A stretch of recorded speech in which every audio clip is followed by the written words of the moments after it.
Okay with everyone, yeah? Got it. And Andrea, can you give me the ability to screen share, please? Oh, I can do that. Hold on. Wonderful. All participants. All right, you should be able to share now. Okay, great. And so I just mostly from my own tracking and guidance, I just created several slides to start the conversation off.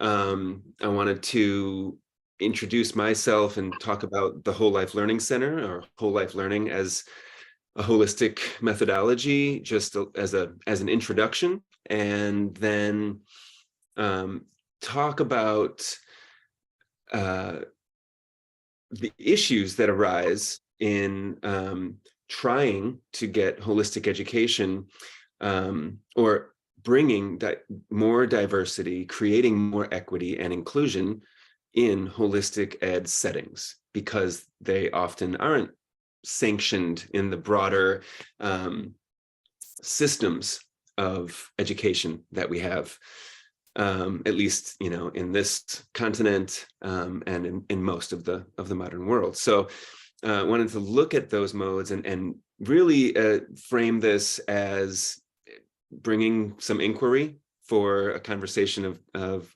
with these like-minded, brilliant individuals that that you all have gathered here, rather than any being didactic in any way. I just wanted to bring the conversation really for exploring solutions together, rather than I certainly don't have the answers, but I've got questions. So with that framed, let me just pull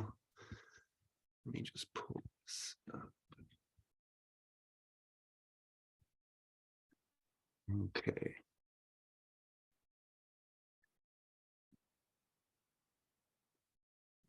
Sharing screen. And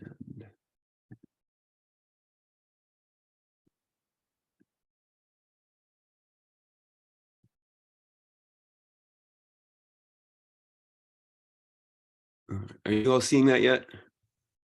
Not yet. No. Okay, sorry. It's been a minute since I've done it this way. And share. Okay, how about now? Yeah. Okay, wonderful. So yes, I am Michael Carberry, and my wife Caroline Riley and we founded the Whole Life Learning Center in Austin, Texas in 2011. Caroline had come from a Montessori background, and myself from a Waldorf background, and we met teaching together, and we wove together the ideas and inspirations that we had, along with pulling from democratic education, critical pedagogy, and social constructivism, as well as the principles of permaculture, to kind of weave together our pedagogy of whole life learning. Our mission is to inspire lifelong learners, creative change makers, and conscientious leaders for a more equitable, just, and sustainable world. So that's what we're up to. Some of the features, just the logistics, where it's pre-K through 8th grade, ages 3 to 14. We have 85 whole life learners on our 2-acre campus. And we have that's across 5 mixed age classes. We have in most classes team teaching. So we have kind of an average ratio of 1 to 8.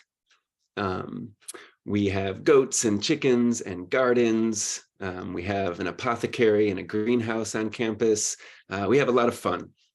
Some of the ways I can summarize what whole life looks like in practice would be project-based learning, a focus on social emotional learning, which includes a real focus on cultivating a growth mindset and a love of learning.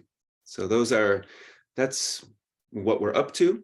This is here in our 12th year, as Paul's question alluded to earlier. This is the first year where I have hired another school director, was able to promote one of our colleagues to the school director position. And so now I'm in the role of founder, and have taken on the self-given title of Chief Visionary Officer. So being in that seat of the visionary gives me the space to, as I was saying earlier, zoom out and be thinking about the bigger questions for one, how to share whole life learning or holistic ed in general with a broader population beyond Austin, beyond our campus, beyond those who can afford tuition at a school like ours. So those are some of the questions I've been asking myself. One of the first initiatives that I have taken on in this role was to launch the Whole Life Learning Foundation, which is a 501c3 nonprofit focused on fundraising for scholarships and tuition assistance to increase accessibility and deepen in create a more of a depth of experience for our community, which includes increasing diversity. I wanted to take just one slide to share one of my favorite definitions or summaries of holistic education. Obviously, we're all here on this call, and I'm well aware that I'm preaching to the choir in this sense, or that talking about things that we're all on the same page on. But for the sake of a shared Michael, could I interrupt you? Are you all seeing slides? I'm not seeing slides. Oh, I have not changed. Okay. Yeah, I'm just seeing a loading screen. So. Oh, yeah. You're not seeing the. Oh. Yeah. No, I do have. It's on my first slide, but it says your screen sharing is paused. Resume share. Gosh, this is making me feel like not a technologically advanced human. That's okay. You have a growth mindset. That's right. I haven't figured this out yet. Why is it paused? I'm going to stop the share and start it again. That's something that I learned with the audio issue before you all joined the call. Okay, going back. Did you see that first slide Okay, share screen, Safari, share. Oh, I wonder if it could be a browser thing like it's in Safari. Yeah, it might have some kind of privacy or firewall thing going on, but ain't that the way of things? I will. I can open this up in a different browser quickly. And are you seeing my screen now? it's just a white screen. Yeah. It's trying to share, but nothing's coming through. Got it. Thank you for pointing that out, Paul. All right.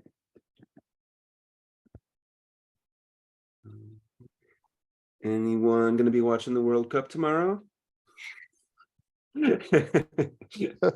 I'm excited to wake up and watch that with coffee.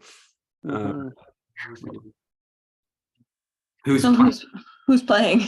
Argentina is playing France. So we've got the old superstar against the young up and coming superstar in two powerhouse countries. So it should be a good. All right, I have the slide open in my other browser. I'm going done. I thank you all for your patience.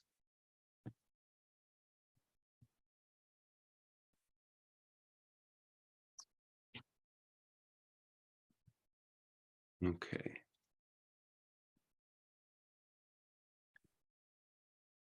Let's try this. Yes. Okay. Well done. Well, that's what I thought you all were getting to look at, this wonderful rainbow shining into the pot of gold that is the Whole Life Learning Center. So yes, this is it's our little campus in South Austin, where we have a lot of fun. All right, so picking up where we left off, just laying the framework for the conversation of, well, what is holistic education? One of my favorite summaries here comes from Ron Miller.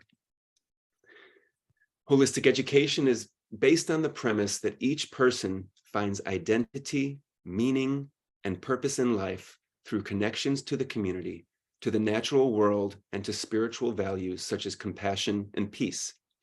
Holistic education aims to call forth from people an intrinsic reverence for life and a passionate love of learning.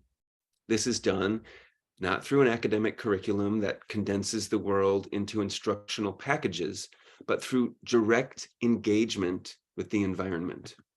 Holistic education nurtures a sense of wonder. Montessori, for example, spoke of cosmic education.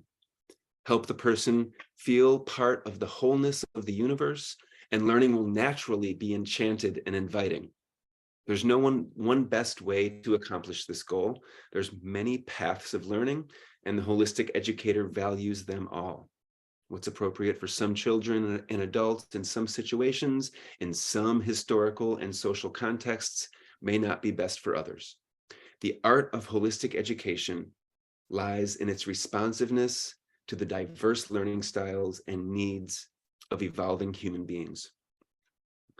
So, if indeed we are calling forth an intrinsic reverence for life and a passionate love of learning, we're naturally called to share that passion, and with that reverence to be as inclusive and, I would say, oriented towards social justice as we can. So that's a framework for this conversation.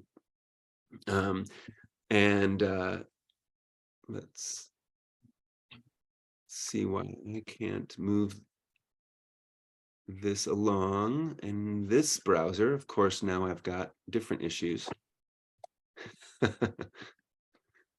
I'm going to go ahead and just zoom it out there and pop it over, put that back.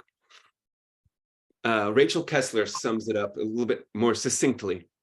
An integral approach does not rest on any one method or curriculum, but on the cultivation of the educator's sensitivity, responsiveness, caring, and self-understanding. The teacher's presence is more important than any technique. So if indeed we're all in the business of cultivating sensitivity, responsiveness, caring, and self-understanding, of being in the practice of self-reflection in our relationships, in our work, in our service, again, I'm faced with the issue of inequity and I'm speaking about the program that I am a part of and that I help to run, that raises an issue for me, and this is work that needs to be shared. So because, as Nelson Mandela said, education is the most powerful weapon which you can use to change the world, as in a weapon of transformation, right? A tool of transformation. Oh, my slides work now. So we have this responsibility, naturally, as holistic educators, to share, to get this out. I've got my old schoolhouse up here, and I wanted to speak lay this out as a framework for this conversation, just quickly to speak about these modes of education, because I've spoken about the model in which the Whole Life Learning Center is operating, which is just one. So, of course, there are traditional models of education, like what would be happening in that schoolhouse. We've got a lot of transmission type education. The public school systems, charter schools, which are perhaps given more opportunity for some innovation, and all this to say, we know that holistic education can happen in any of these forms, because it's based on the educators, how they're showing up.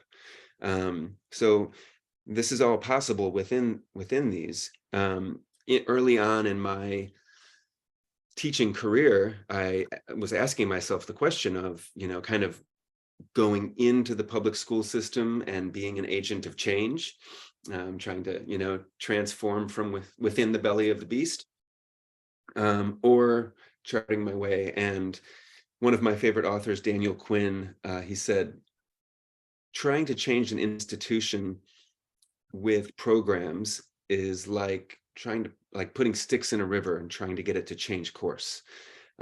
Instead, carve out, and soon enough, a trickle can become a river all its own. And that's the course that I chose, was to carve out and create that river.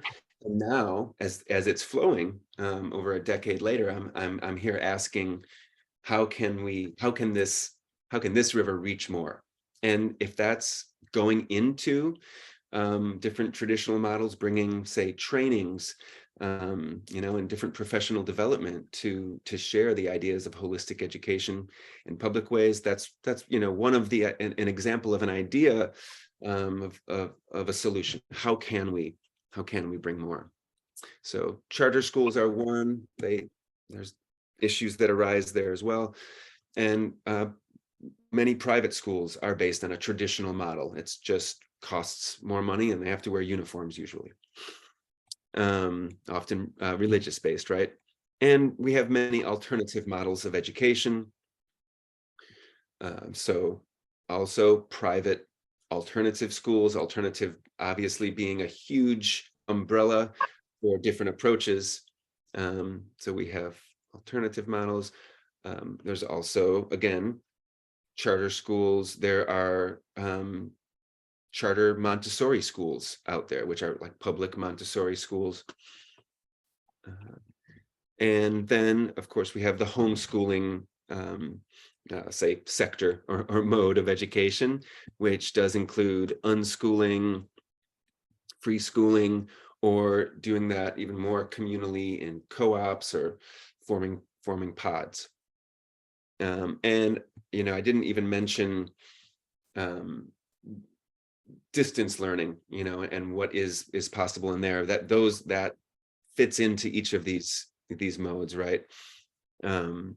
So I wanted to lay that out as a framework for the conversation of looking at these different ways that we are able to reach families, that we're able to reach youth, that we're able to share the practice of holistic education, and ask how can we do that and create more impact, and bring, whether it's in a private school or a public school, but specifically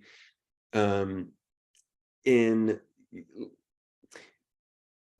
like even homeschooling, that requires a certain degree of privilege, where a parent is able to not work. And obviously in private school, having to transport, maybe not having lunches provided, and having tuition on top of all of that, there is privilege involved in that. So that's the question that I'm posing, is how do we confront the inequity in that, and how do we make this more accessible? I have thoughts as well as reservations on charter schools, but I want to stop there to open it up for your thoughts and questions from there.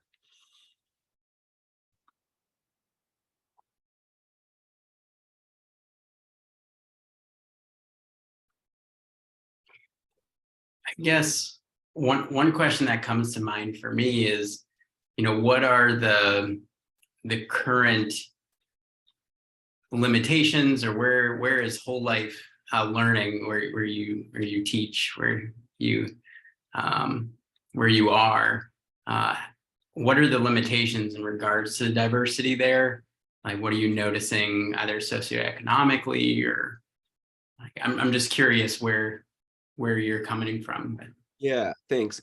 Yeah, so the forms of diversity that I'm, speaking of are socioeconomic as well as ethnic and cultural diversity, all the diversities. And the main factor, the main limitation is running a school on, say, 98% on funds from tuition, maybe 95. So that's it. There is, and by the way, I am a proponent of public education, of school being available for all for free, of course. Although I just paid $7,000 in out of my property tax for the public schools, which makes me think I'm paying tuition for that. So that's the main thing. The solution, the first solution I spoke to in my introduction is, okay, we created the nonprofit foundation. It's a charity, a charitable organization, but that requires the successful fundraising. We're doubling this year, and it's its first year of fundraising as an official 501c3, but we're doubling our efforts from last year. But even still, that could only offset so many students' tuition. So that's the main issue. And one of the things I'm really curious about is the charter school movement. However, the limitations there in terms of, I feel the limitations there more on being able to authentically bring holistic education into a charter school model. It seems I've been doing some basic research on it, and seems even the application process seems incredibly prohibitive. And then we get 2 years to be more innovative, and by the third year, our budget would be tied to our standardized test scores. And once again, that was just something I wasn't willing to compromise on from the beginning. But I speak that just because it feels like one of the main ways to transform education. The charter school movement makes a lot of sense to me, in the sense, like, yeah, let's give some of these public funds to more ideas. We are in the West, we're champions of a free market society, right? Like, let the invisible hand of demand help set the scales of, let the consumers, let the families and the communities choose from a diverse ecosystem of educational opportunities. Why wouldn't we have that? Why do we have this monolithic, institution where everything is, must be so standardized? We all know that this is a side effect of the Industrial Revolution, and the educational model just coming right along with it. So I could see a charter school which could be free public education with a holistic mindset. I see High Tech High in California has many schools across California, and they've created a charter school based on project-based learning and impacting change within their communities, and they're doing it in a really a really progressive way. However, I say that, but also I know I'm speaking about I'm speaking from what I know from the Texas Education Agency, but the application process, I understand it can end up being a 500-page document, with each question being essentially a research project in and of itself. And then roughly 15% of the applications get accepted each year. So it's an incredibly competitive thing. So I bring that up as, I guess, I'm curious to hear what this group might think about, some of the compromises that might be necessary in the charter system, again, holistic education, we can do that in our living room. It's not something that only happens when the bell rings between 9 and 3. It's not something that only happens in something that is labeled a school. So there's so many ways to do that, but in trying to reach, in really trying to build community and reach more and not compromise on these values, I have found that just creating the private, essentially an independent private school, that's the way that I have found to do that. And we've come this far. We have graduates doing amazing things in college and beyond. So I love, telling those stories, but I want to tell those stories about an even more diverse population. I want to be able to reach even more families. So I pose that as a conundrum for this group here. Yeah, it's great, Michael. These are good and really important questions, and I'm so glad you're engaging with them and challenging us too as well. Do you know Debbie Millen? Was she the school director at the school around in Madison? Yeah, Wingra, Mhm. right? And I don't know her personally, but I have, yeah. she's great. In the first issue of the Holistic Ed Review that we published a couple years ago, you had an article in it, and so did Debbie. So you should go back and read Debbie's. Debbie's is titled Whiteness and Race Matter in Holistic Education. And what she did over a period of 3 years or so at her mostly white private school in Madison was to very seriously engage her entire school community from board through custodial staff in a process of decolonizing and exploring anti-racism and the potential for it within her private school. I'm pretty good friends with her, and she and I have talked a lot about the process. Mhm. And for a while, we're like really charging together, then COVID, and then, anyway, what happened at Wingra, which is not the whole story, it's just pieces, but it was really a challenge for the community to be able to step back and look in and honestly wonder about what is it about this pedagogy that we love, that we devote our lives to? What is it about this approach that might inadvertently be alienating whole swaths of the population? Mm. And they got to the point where they were considering closing the school as the only responsible thing to do, given the inequity that you're alluding to. I think Debbie felt good, though, about the work they were doing. However, it came at great cost. She's now in Puerto Rico, no longer the head at the Wingra School, and detoxing with a little margarita time, it sounds like, from what I can tell, because it was really gut-wrenching work.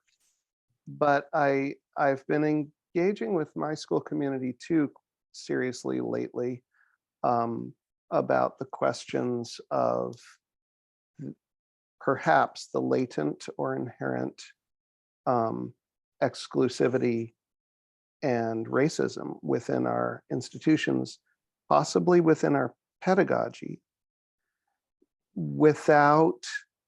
regardless of whether it's a private school or not. I mean, we're asking questions like, what does, who's welcome, by policy, and who actually feels welcome? For whom is the curriculum and activities relevant? And so I don't know. That's a bit of a ramble, but I think I feel you in terms of the private school thing. Just the fact that you're needing to charge $10,000 or more, much more in some cases at a private school, you're going to exclude a bunch of people immediately. And that's certainly important to consider. But then also, I think worth trying to reflect on is, as beautiful as our project-based learning, our social emotional learning, our multidisciplinary, multi-age, experiential, emergent curriculum is, as beautiful as the soulful presence of the holistic educator and so on, we're not attractive to everyone, it seems. And why is that? So I don't know. I've been working with Four Arrows quite a bit. Do you know Four Arrows? And his approach is worldview and indigenizing institutions and schools and stuff like that. I know I'm a little all over the place. One other resource I would just call people's attention to is in the current issue, the brand newly released issue of the HER, is an article by Jack Miller, who describes 5 different schools that are currently strongly influenced by his 1988 book, The Holistic Curriculum. And they include public schools. There's a public school in Toronto called the Equinox School that really used that book as the cornerstone for their practice and pedagogy and everything. How about So yeah, it may be possible, but it is also problematic, I think, for me anyway. Been thinking about it. Well, the book I just reviewed, Joshi Hansen's, The Future of Smart. She looks at really particular case studies too in England that are diverse and that are holistic. And then she looks at the American educational system at large and how it's a little thing right now, the holistic movement, and that some schools are kind of doing it a little bit. They're integrating some social emotional learning, but that to move more full scale, she outlines a whole plan of what we as educators, as leaders in the education system need to do to get that little piece to support, so that the way the schools are structured, regardless of charter or not charter, but looking more systemically at I haven't really put this into words lately, the standards and the whole approach that the mainstream takes supports the mainstream. And that to make real systemic change, we have to start to change that bigger system. And to do that, we have to start to work with schools that are trying to make little changes and help them understand more deeply how holistic education is unique and different, and what it means for us to be really integrating holistic education. If they don't even know, it's not even on their screen yet, because we're a little tiny movement in a much bigger thing that has come out of Rene Descartes and all of that. Hundreds of years of formation for that bigger system. And we're this littler system, but they're both systems. And if you look at what supports holistic education, it's a whole different, not just a different mindset, but the mindset is an important part of it. But it's also the assessment structures, the getting into university structures, all of that. And that we need to gradually have a voice, so that, and she outlines how it's all possible. That it was the most encouraging book I'd read for a long time. And she's remarkable. She lives in Colorado and is working with education foundations and and she has a podcast now too.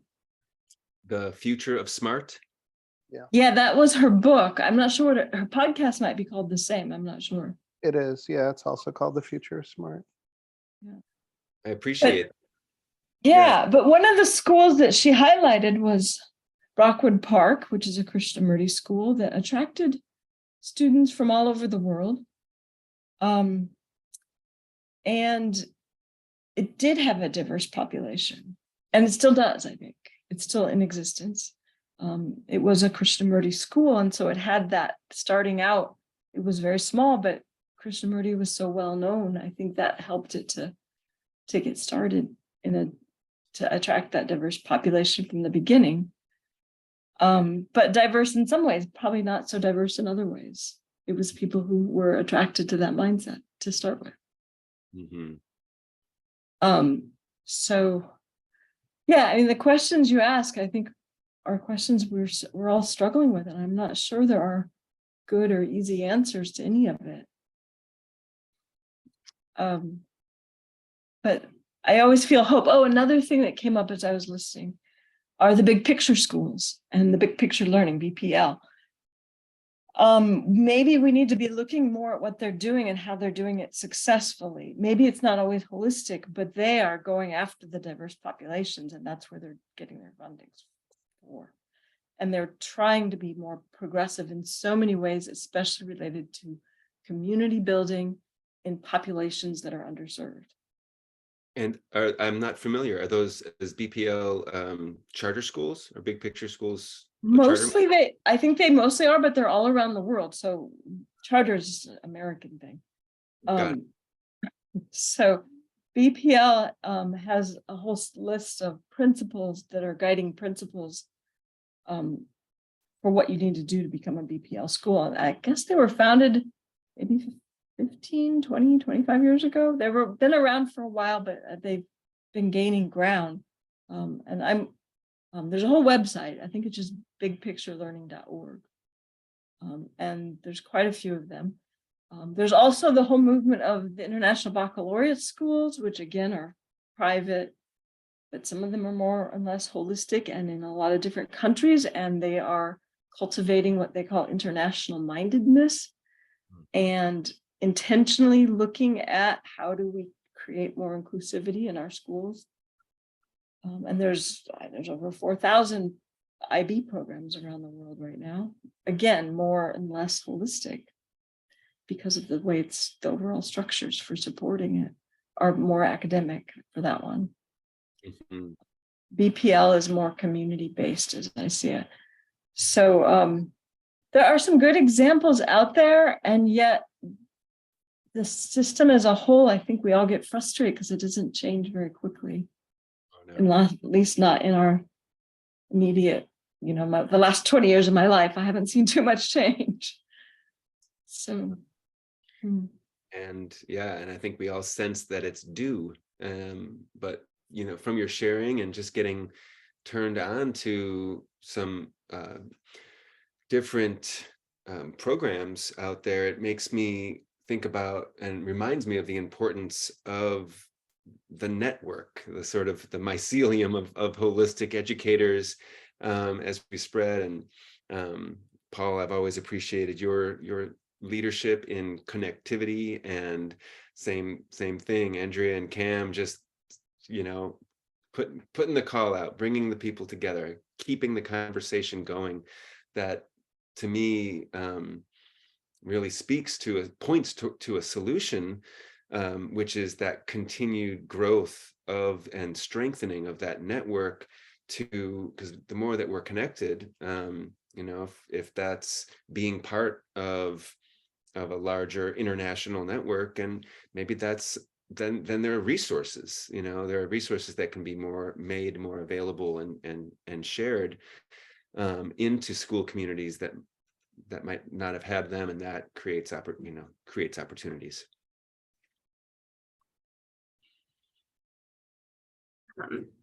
I wanted to share a little bit about what we've been going through in regards to this topic, and how the program that we've started is down this dirt road. It's on a piece of land that our friends own. It's a family-run working farm. It's far from manicured. We're running the program right now out of a room that's in this double wide trailer, and someone else lives on the other side of it. And it's great because I feel like in a way it invites maybe a different group of people who might otherwise see a really manicured, a really particular looking type of private, even if it's holistic type of look, that could be like, oh, no, not for me. And, honestly, there's, a Confederate flag down the road from where we are. And it's just where we happen to be. And, one thing that when we started trying to put this program together is we had to start thinking about even the language we were using and how maybe, the words holistic or just all the words that we love to use. And when we all hear it, like those lights go off in our head and we're so happy and we smile. But for others, it's that, not quite for me. But It is a Democrat thing, isn't it? So trying to figure out like the other types of words that we even use that, maybe it's kind of like nature-based or skill-based, or what is the language that would help someone that might not normally look to us as a potential place for the child to come. And the fact that we're on this dirt road and we're doing this off of a family farm has made our rent and our ability to just have this really low. It's just Cam and I doing it. And so in terms of like our costs for trying to run this program, it's extremely low. And then so I feel like we're able to have a very, very low tuition that we're asking for families to pay. And I think, of course, that addresses a huge issue of having more families that are able to join us. But on top of that, we've been talking a lot about community and how we want this to feel like it's connected to community, and the fact that, families feel like they can come and they can spend the day. And we have, the owners of the land that we're on, Paul and Tara, who've come and spoken with us on this as well, are coming in, and there are teachers. And so there's something about, there's so many movements that want to go big, and I so appreciate those because I think the whole world needs change in terms of education. But sometimes I feel like going small first. And then, what you're saying too, Michael, is it comes from the teachers, not necessarily like the institution, or it's developing those teachers. So if it's so small that every town or every neighborhood even has some kind of program that's there, and our focus can also be around developing holistic educators, which is why, okay, there's ties and there's SOU, but it feels like there needs to be even more around that development of future educators that are going to be able to go and maybe start these little mycelium of connection that's going to grow throughout the world. And so it's like this big idea of I want this to grow so big, but recognizing at the same time that maybe just like these small things are actually really doing it in a way that supports this inclusion and this equity movement as well. Absolutely. Yeah, and there's, it's such a fine line, because like I wish that this could be so accessible and so open to having many different types of schooling available. And at the same time, I feel like an immense constriction, the 500-page charter transcript of research questions that you need to answer, that makes all of it entirely scary to have anyone engage on like the process of, starting their own little something, because of the amount of regulatory tape that they're going to have to go through to, even just open their door. And, I'm going to say, we haven't, we've been probably, skirting the line of like, the regulatory process, and we're doing some things, maybe we're not doing others, but it's just like, just want to make it happen, right? And I wish that there was more encouragement of like, yeah, let's get people transforming education. Let's do it. Let's be open to it. Let's see who's successful, and yeah, the people that aren't, that wasn't successful. And like, let's be open to the change of it. And I don't know, I'm just not, it's so hard for me to wait for that, to wait for that piece, because Yeah. I don't know. I mean, this is partly why Ron Miller stopped doing the work in this field, right? He came after 30 years of funding personally and founding personally journals, schools, education centers, departments to train teachers. I mean, like, he came to feel like the monolithic bureaucracy, to use your phrase, Michael, was in no way going to allow for this kind of mass transformation. That was not the way change was to happen. And he was reading about self-organization, and his last book, The Self-Organizing Revolution, is very much coming to terms with the mechanisms and processes by which change happens. And we may wish for it, but and we may get really active politically for it or whatever, but that none of that is what, like, he was also reading spiral dynamics theory and a bunch of other things. So he's like, human consciousness has to evolve, and that's not going to be through activism. That's not going to be through your fantastic mission statement. That's not good. It's it's the long game, which he got tired of banging his head up against the wall waiting for. Gets to go back to the store. I guess the only other thing I would say, and I want to say this comes from Olka's work, Olka Joshi Hansen, but I may be misattributing it. Maybe Robin can fact check me. Part of that,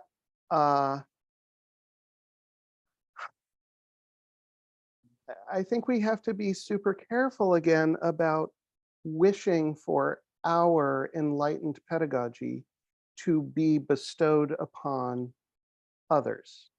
And that there's the idea that, like, come on, let's just give it a try, education for transformation. Like, what do you have to lose?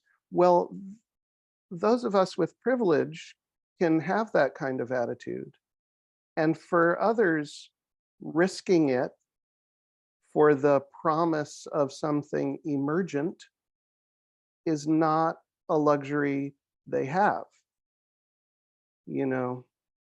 So I do think there's, just again, back to Debbie, she would say we have to constantly just reflect upon and unpack and deconstruct our own, not only languaging, but sort of worldview and the way we are thinking unknowingly, with the best of intentions, somewhat paternalistically. Mm-hmm. I hear that, and I'm noting the time. I'll start to, tie somewhat of a bow around it, perhaps, or just open it all up as we close with 500 other questions to walk away with. But I agree completely, Paul, with the mindset, bringing the awareness that this isn't about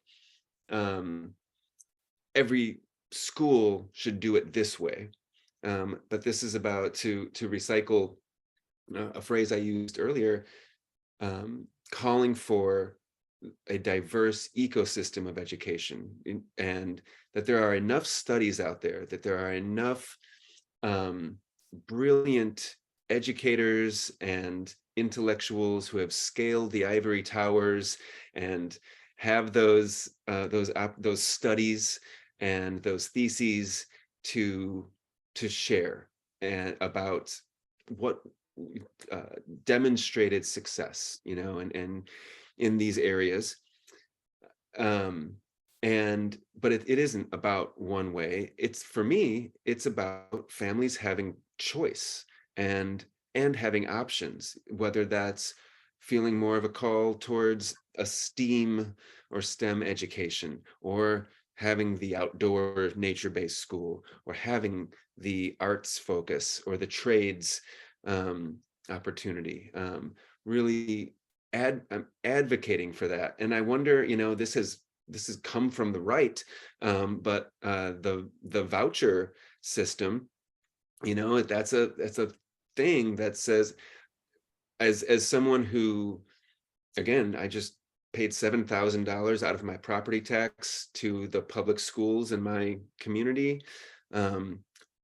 Why can't families choose to come to my school, or Paul to Salmonberry, as tax-paying individuals who want to do, to have a choice in their child's education? So that's a bigger question, wherever you land on the idea of public school vouchers. Of course, the issue being, for me, and the greater issue, the separation of religion and state.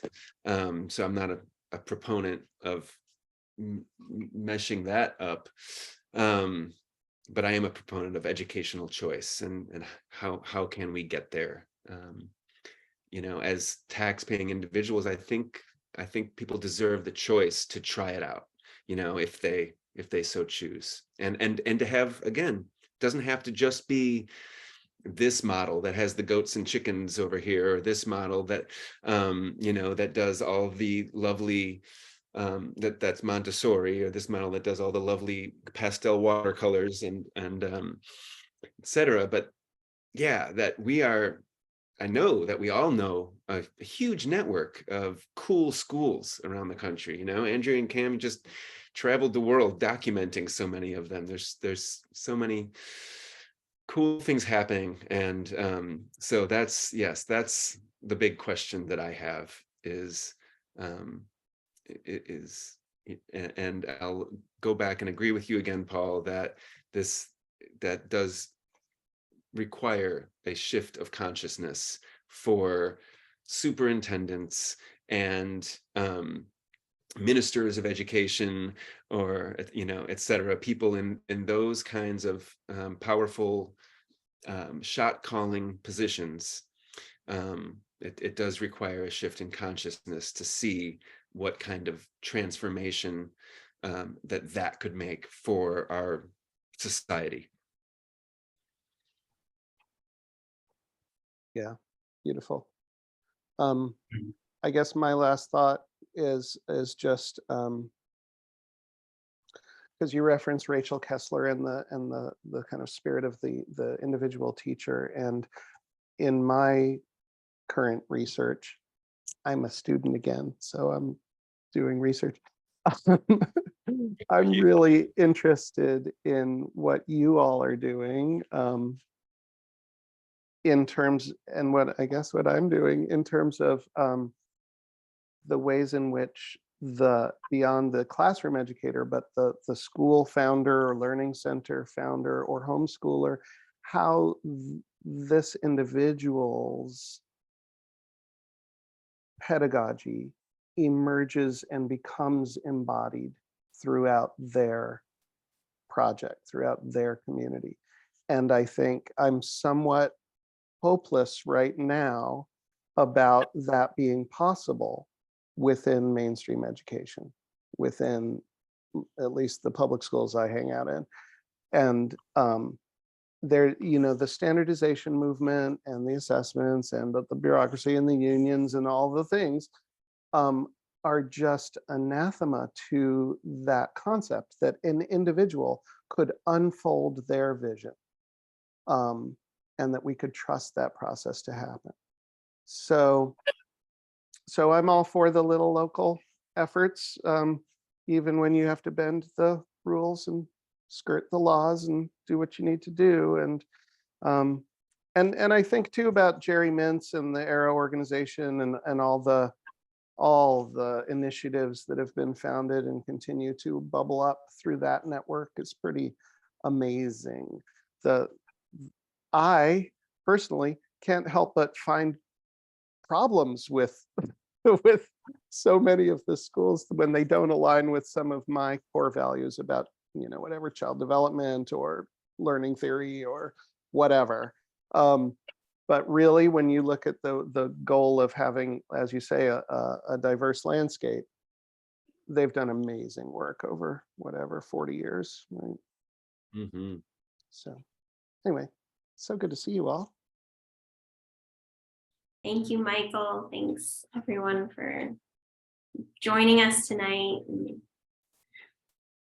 Yeah, it's always inspiring. It's always just a network of people who are doing amazing work and inspiring each other. Just really appreciate it. I'm just happy I get to invite you all here and I get to hear all your words of wisdom, and keeps me going for sure. So Thank you Likewise. for inviting us. Mm. we're gonna resume in January, and I'm gonna have some other speakers hopefully lined up by then, and hopefully getting some more students involved and expanding the range of audience members that can also participate, because I think that we've been lucky enough to have really incredible, 4 people here have all presented as part of these holistic education discussions, and I just want more people to be able to hear them and be inspired. So kind of striving for that as well. Yeah, is it? I mean, just as a little microcosm, and I certainly don't mean this critically. I hope that's clear. I so appreciate this opportunity. It's what I do for fun, and for work, is network with folks like you. And where are the people of color? What is our who are we reaching? Who are we talking to? How can we shift that? Is remains an issue. It's a poignant question for specifically in the topic of, in closing the topic of this conversation is, thanks. Mhm. And thank you, Andrea and Cam, for creating the container for the conversation to keep happening and for working to widen that container. A wonderful holiday season, everyone. Wishing you all well. Yeah. Great to connect. Likewise. Yeah, you Blessings. too. Happy Okay. solstice. Take care. Good night. Good night.